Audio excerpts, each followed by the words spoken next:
You should care about gear. Gear is important, but you shouldn't obsess about gear. My name is Sigalas, and this is my studio here in London, where I do music production, mixing, mastering, I do sound design, and I also write music for films and media. So in this video, I'm going to share some thoughts with you about building your studio from the ground up. I know that it's a very exciting thing if you're trying to build your studio, but also many questions arise while you're in the process of doing this. So today I'm going to share my experience when I was building my studio, and I'm going to try and share some tips with you. To begin with, I want to say building your studio is a process. It's not something that happens overnight, over the course of a week, of a month, maybe not even over the course of a year. So when I started out, I had a very minimal studio. I had a big old PC with a really bad audio interface that basically you couldn't produce any music with low latency. I had a hardware synthesizer, and that was pretty much it. But my main objective was to be able to record my own music. So very soon I found that I outgrew this audio interface, and I moved on to another audio interface, which was better. It had some mic preamps, it sounded really good, but the preamps were really noisy. And at first I didn't know, because I didn't have the developed ears to know, oh, that's a bad preamp. This is a process that you can avoid if you want to. Let's say you have nothing, okay? You're starting from scratch, you're starting from the ground up. All you need in this day and age is a computer and an audio interface. An audio interface, even an affordable audio interface, can produce amazing results nowadays. An audio interface is really important because what it gives you is good performance, and the most important thing is low latency. No matter what style of music you're making, you need low latency because otherwise you're not going to enjoy making music. Computers, it doesn't matter if it's a Mac or PC, as long as it can run the next big piece of the puzzle, which is your DAW. The DAW is going to be the centerpiece of your studio. It's going to be the main hub where everything is happening. You might have 100 pieces of gear around you. They will all need to go into your DAW in the end. And if you spend the time to learn your DAW, it's going to be your partner down the line. It's going to reward you. Choosing your DAW is really crucial in my opinion. It's the one thing that will make you enjoy making music, it will make you enjoy producing music, and it will make your life easier. So I would say, do your research. When I started out, I tried everything that was out there, and I kept my ears and eyes open. And in the end, what matters is, how does a DAW resonate with you, your workflow, the way that you like expressing yourself, the sounds that it includes, the way that it performs all the tasks that you want to do. But while you're progressing and you're becoming more professional maybe, then you will find that a DAW is there also to make you fast, to make you efficient, to make sure that you deliver work to clients on time and that you don't have to jump through hoops to do something. So this is, for example, the reason why I chose Cubase early on, and I'm still using Cubase. It made me feel more creative. It wasn't getting in the way, but then when I moved on to having really tight deadlines, I had clients, I had things that I needed to deliver fast, it was delivering. So that's my story and that's my experience. And I guarantee you, if you choose your DAW wisely, you'll be a happy person. And in the end, you have to ask yourself, what am I trying to achieve? Are you trying to create music for your own, You just want to create music as a hobby. Are you trying to become a mixing engineer? Are you trying to get into mastering? Are you trying to get into composing for films, for TV? Are you trying to get into sound design? Do you want to do podcasts?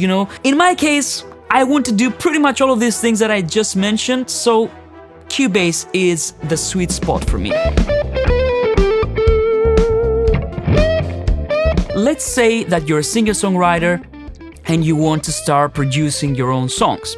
In this case, I would say you would probably need an audio interface with two inputs, maybe one for your microphone and maybe one for a guitar. So two inputs will probably be enough if you're going to do this sort of thing. And you will probably need to look for a microphone so that you can record your voice. So these should be your priorities. So I wouldn't necessarily spend my budget on a bigger audio interface. If all you need is two inputs, just get exactly what you need.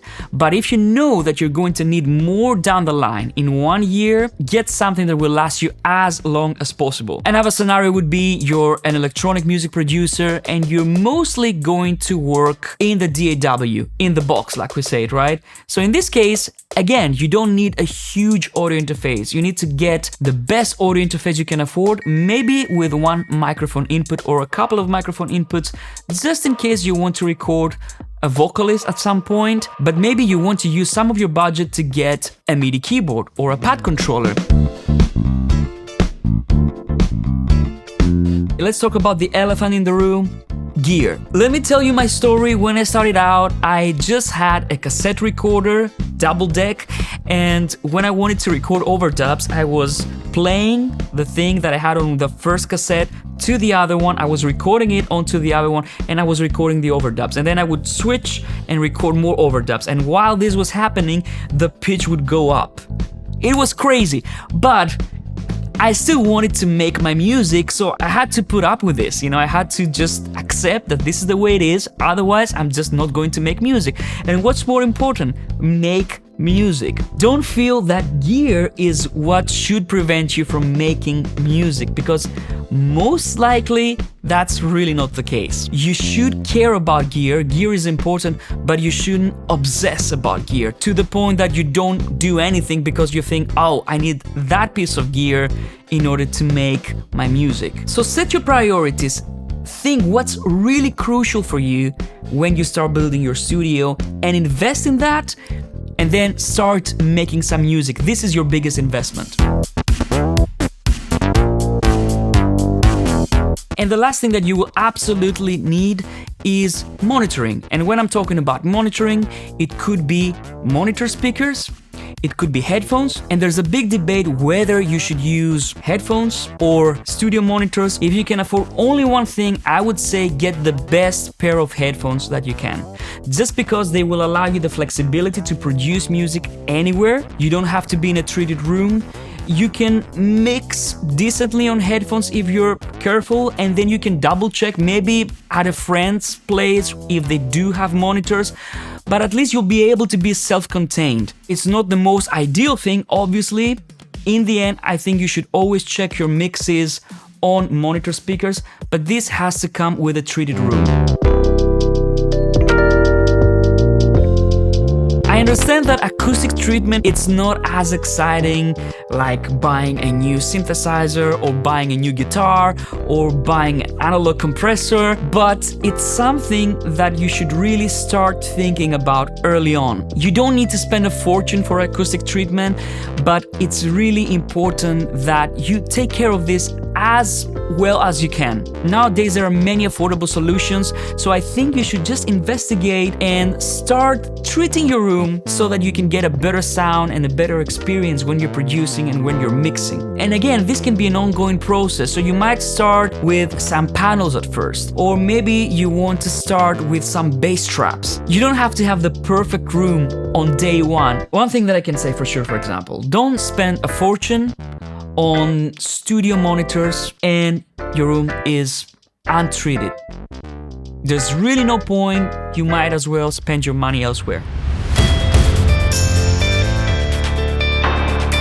Again, I would say pick your microphone depending on your needs. If your room is untreated, for example, it might make more sense for you to invest in a dynamic microphone. Dynamic microphones can be a little bit more forgiving to room reflections and basically the sound of your room. They will reject more of the sound of your room. A good example is the Shure SM7B, which is pretty much dead, but if you have a really echoey room, it might be the microphone for you. If the main thing that you do is singing vocals and you make your living out of it, I would totally pay more attention to your preamps and the actual microphone that you're going to get. You might want to get a high-end studio microphone paired with a nice preamp or an audio interface that has amazing preamps on it. If you're going to record guitar cabinets, maybe you want to start with a microphone that's designed for something like this, an SM57 for example.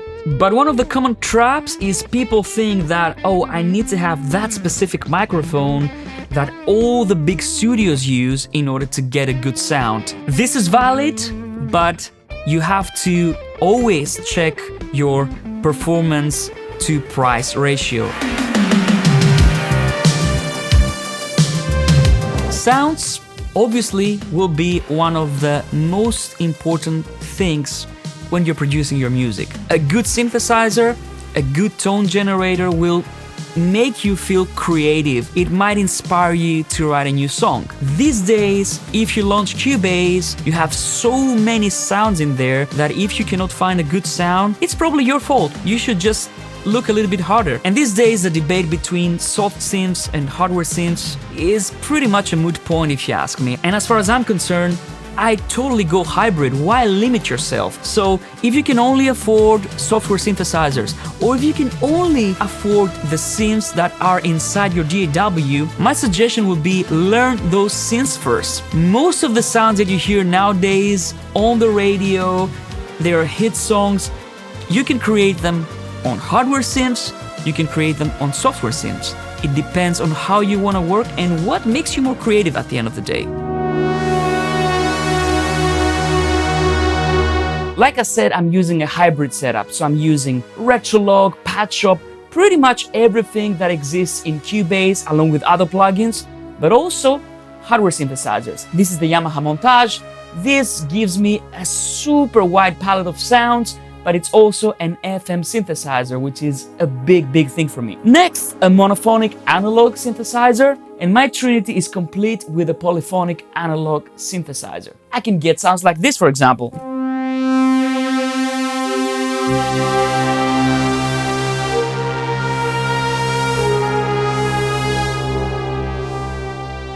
Now, a monophonic analog synth is great for leads, for basses.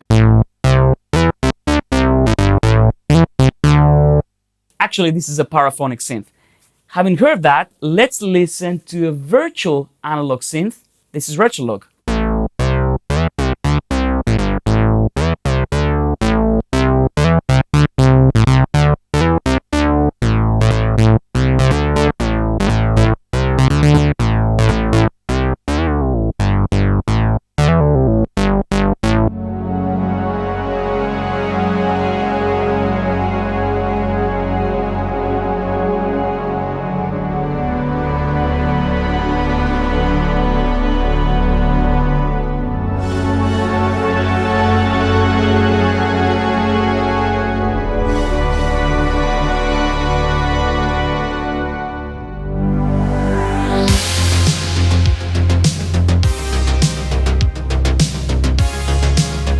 It's the same story with analog gear. When you're mixing, compressors, EQs, should I get the X analog EQ or the X compressor, or maybe I should get this saturator or this plugin or that plugin? If you're starting out, boot up your DAW, try all the plugins that are in there, start learning them, start experimenting, start trying different sounds. When you have your ears developed and you know that you want a specific sound that an analog unit can give you, then at some point you might want to invest on a nice quality analog unit. So for example, I do a lot of mastering, so I'm investing heavily on things that have to do with master bus processing, that have to do with mastering EQs, with saturators, with harmonic enhancers, all these things. But I didn't start like that. I started by using the stock plugins in Cubase. I learned them very well, and there are many amazing tracks out there that were done using analog gear, and there are many big hits out there and great tracks as well that were done exclusively in the box, inside the DAW, without any external gear. I hope my little studio story was useful to you, and remember, music comes first, gear will follow. Thank you for joining me today. Have fun building your studio.